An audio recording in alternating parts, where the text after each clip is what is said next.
Oh, if only Pompey games would finish in the 88th minute, Pompey would be top of the league with their opponents this weekend, Sunderland. Welcome to Where Pompey Walk, here to discuss the whole of the Middlesbrough game and all things transfer deadline week. We've got Sam, Sasha, Jake and Samuel. Thank you so much for joining us on Where Pompey Walk.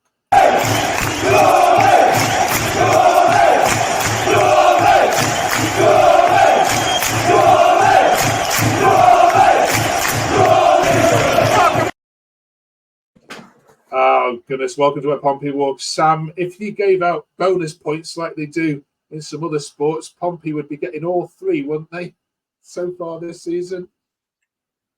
Yeah, I mean, we've been very unlucky not to get a win so far. I mean, especially the Leeds and Middlesbrough game, I think you have to be a bit gutted not to get 3 points. Absolutely gutted for you when listening to it that Middlesbrough got a penalty. We'll jump straight into it and ask you for your reviews on all things Riverside, and of course we'll look ahead to you playing the top of the league this weekend at Fratton Park. We're also going to ask you about transfer deadline week. What do Pompey need? And in the comments below, if you haven't yet come across this channel, we really want your input and your interaction. What is the best deadline day signing that Pompey have ever made? You can have the worst as well. I'm sure there's a few that these guys can think of, but thinking about the players that you've signed in the last couple of days, in the last week, or even in the last hours, who sticks out for you as being the best? So welcome. Right then, Sasha, let's jump straight into that Middlesbrough game for you. You'd have taken a point, wouldn't you, before the game kicked off? Let's not lie. So does that feel like does it still feel like a loss for you? It's one of those games where, again, before you take 1 point, but in the nature of how we lost the 2 points with a last-minute penalty, it does kind of hurt a bit. Was it a penalty for you, Sasha? Yeah, it was. I can't, even with my blue-tinted glasses, it's still a pen. Okay. Who stuck out for you then, Samuel? Who stuck out? Well, Norris in goal again had a brilliant game. I thought Towler done pretty well considering he played maybe 4 games last season in League One. He's done quite well since he's had to come in. And Sadie, of course, scoring the 2 goals. He was brilliant up front for us. Yeah, I want to come back to Norris in a minute because there's lots of questions about whether he will be in goal even this week, isn't it? Jake, how did Harvey Blair do? I think he come on for Sorensen, I think. Yeah, he came on around 55th minute, I think. He was a little bit of an unknown quantity before the game because we haven't seen anything of him, obviously, for Liverpool. But yeah, no, I thought he done well. Exciting prospect, definitely. To all of you, and anyone can jump in on this one, the joke around the 18th minute of games. But is there any lessons that we can learn from what we've happened at Leeds and Boro, or is it just unfortunate? Jump in, anyone. I think it's the level. We would have got away with it last season. But we're playing better sides, better strikers, and the last 15 minutes they were all over us. So I was more worried about losing the game, to be honest, with the amount of chances they had in the last 15 minutes. So yeah, that's my opinion on it. I think it's the sitting back as well. Like as soon as we have the lead in the games, we just sat back straight away, and you can see it's coming. It's just heartbreaking to see have it in the last minute. I think with both games, both Middlesbrough and Leeds, the last goals were avoidable. I think we're kind of just all over the place in the last few seconds trying to grasp onto whatever we can, and both goals were avoidable. The penalty, we really didn't have to give it away, but you learn from them.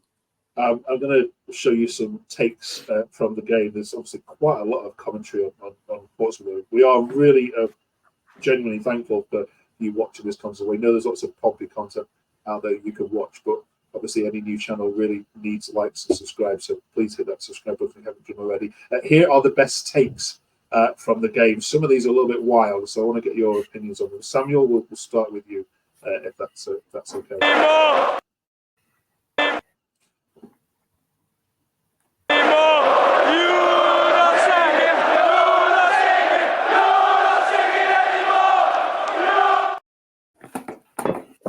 Okay, so this is Joe replying in response to the Portsmouth admin who actually posted you won the game, I think, at one point.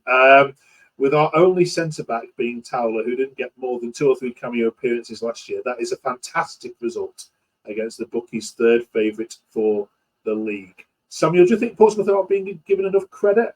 That was a great result against Middlesbrough, wasn't it?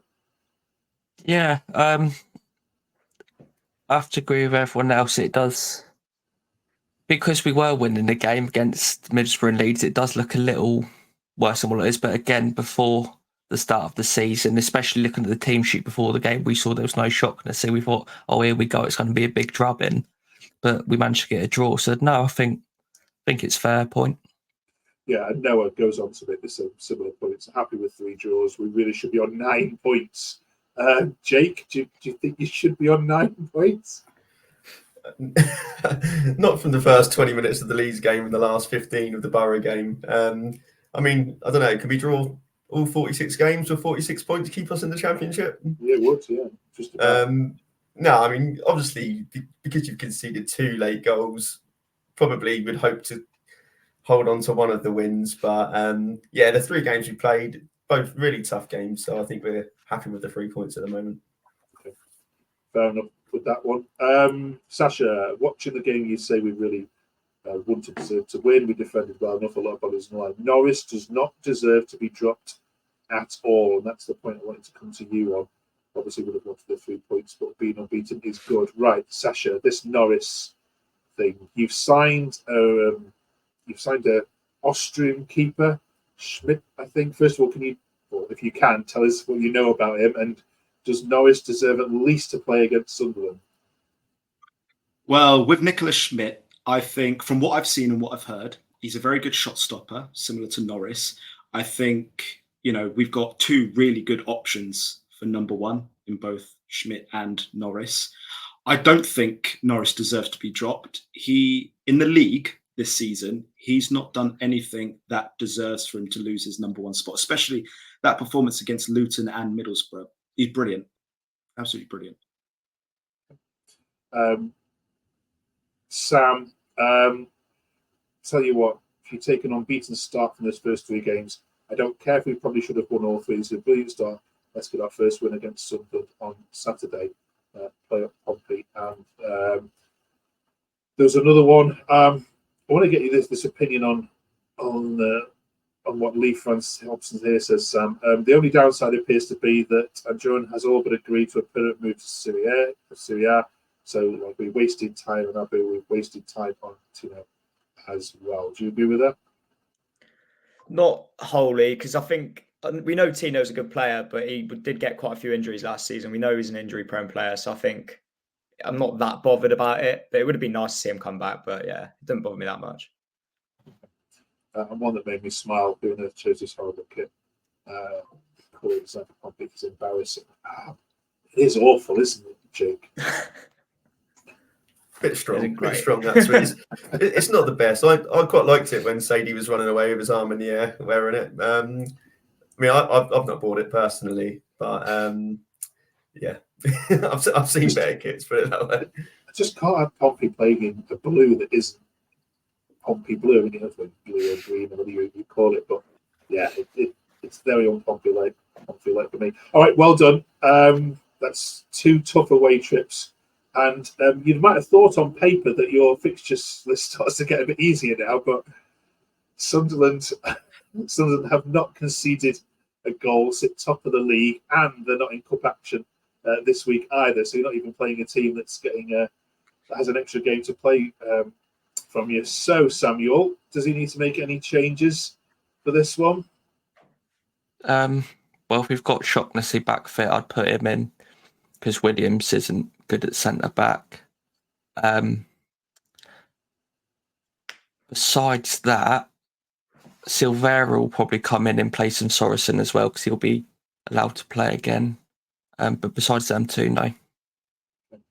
Sasha, we asked the Sunderland fans, are they happy to see Pompey back in the league? It is your old buddies, of course, from League One. You've played them in the Football League Trophy. But you played them in the Premier League. This fixture has been up and down the football calendar. You're old friends, aren't you? you're happy that Sunderland are doing well, aren't you? Yeah, as long as we're doing well with them, that's all right. I did enjoy our games in League One against them. They're always the ones you look out for every year. Yeah. They actually said they didn't enjoy coming to Fenton Park in League One. They actually didn't do too well at all there. Some of the classic League One ones. Sam, what have you got to do differently then to pick up 3 points this time around? I think if we do get that good start again, just try not to sit back. I think that's the only negative I've really got from the opening games. Yeah, that's really it. Are you surprised, any of you, that your manager hasn't come up so far in conversation when other managers have been linked? I mean, the Preston job has been and gone. His name was nowhere near that. Do you expect as the season goes on that your manager's going to get mentioned, or are you happy? I mean, you're obviously happy he's going under the radar, but why do you think that is the case, Jake, that he's not being touted? Probably due to lack of experience, because obviously he's only had one full season with us. We did win the league, but I think if we carry on doing well and carry on progressing this season, it'll definitely be mentioned. Even I think even for sort of like lower Premier League jobs, if anything comes up there, like Bournemouth, Wolves, Crystal Palace, Everton, them sort of teams who could potentially lose. Sorry, I didn't mean to mention Everton there. Who could potentially, lose their managers. I could see that, Mourinho could at least be linked to them sort of jobs. Okay. All right then. Get some score predictions from Sunderland first, and then I'm going to ask you about transfer deadline day because it's a big week for Pompey. Samuel, give us a score prediction. You can have it this week. For Sunderland game. 2-0 Pompey, and if it rains heavy, 4-0 Pompey. Yeah, it's a heck of a travel, isn't it? Although I can't moan about travelling to you guys, can you? Given that you do it every single weekend. All right then. Transfer deadline day closes. The window closes on Friday. Sasha, for this to be a good window for Pompey, what needs to happen in the next 4 days at the time of recording? Well, we already know that we're bringing in the striker from Brighton on loan. That has been essentially confirmed. We're linked with another guy from Brighton, youngster, who was with Arsenal recently. But I think we need to bring in a centre-back. I think that is the number one priority at this point because we're way too weak at the back. I mean, we saw against Boro, we had Towler, who was like our 4th, 5th choice last season, was starting, and Williams isn't a centre-back. So as long as we can, fill the void in defence, I think we should be all right. Help me out. Why did your Man City loanee go to Cardiff and not come back to you guys? Is there any story there? I think he had like links when he was younger. I think his granddad or something was at Cardiff. Yeah. Okay. Yeah. All right. It's just surprising given that with the loan is offer that he wouldn't have gone with Pompey. All right then, Sam. Same question for you then. What positions do we need to get before Friday? I think I would like to see another centre mid because obviously I think there's been news today that Lowry's obviously injured again, which was expected. And then we've got Dezer, we've got Pack, but I would like to see one more and maybe definitely another centre back. Okay. There's rumours, of course, that you might be losing a few as well. Jake, who absolutely must the board say no to going? Should any late offers come into? Well, I mean, we haven't got many players who are fit, really, so I'm not sure many teams will be sniffing around anyone. But I think you look at the spine of the team. There's been some rumours about Norris that I saw could potentially be going out. So I'd keep hold of him. And you've very important players, so you Pack, Yengi, people like that. Sadie as well after his performance on Saturday. I'll be turning away any offers for them. Okay. All right then. Finally then, what's been the best or worst deadline day signings that you can remember? I'll throw this an open question to any of them. I've got one, but it's probably before Sasha and Sam's time. Definitely looking at ages on the screen. Anyone remember a good one? I think we signed Andres D'Alessandro on deadline day. I might be wrong, but I'll have to check that. But I think it was like a loan signing, maybe in a January loan signing on deadline day. He was like a little Argentinian playmaker, and he was incredible for us. We never actually got to sign him, which is not surprising because he went somewhere for millions. But yeah, I'm pretty sure he was a deadline day signing, and he was great. Okay. In the comments below, if you can beat that, please do so. Any others? Any others that stuck out for being awful? Are you thinking promised the world and never? I think Josh Koroma might have signed on deadline day, and he was not awful, but I had high expectations for him, and I was a bit disappointed after he did start all right, and then he just kind of faded out. So yeah, that'll be one. Okay. I'm sure Yunus Kabul was the one I was thinking of that I think came from Spurs on the. I'm sure it was on the last day or one of the very last days. And he did all right for you, didn't he?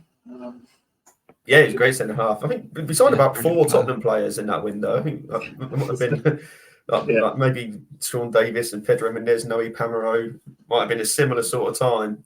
For some reason, we just signed everyone from Tottenham. But no, Kabul was great for us. Must have been the Redknapp era. What year was Kabul? 2009. I'm going to guess. I've locked it up later. Yeah. Any others? If you can beat any of them, anyone beat Yunus Kabul in the comments below. These for the best Pompey line signing. Right. So Samuel, overall, has this been a decent window for you? If you were to rate it out of 10, what would you give it? Probably a 7. I think I saw not too long before we come on, we've also got Freddie Potts confirmed from West Ham, who's a centre mid on loan. That's a centre mid we need. 7 out of 10. And if we get Abu Kamara by the end of the deadline, it'll be a 10 out of 10. Fair, that's Dortmund, isn't it? Right. Enjoy the game against Sunderland. We'll catch up with you next week on the other side of the deadline day, heading into an international break. Again, if you haven't yet followed us, please do so. Please subscribe, plus like the channel as well. And we'll shout out some of your comments next week as the best deadline day signing. Thank you all. Enjoy your game. We'll see you next week. Cheers. See you later.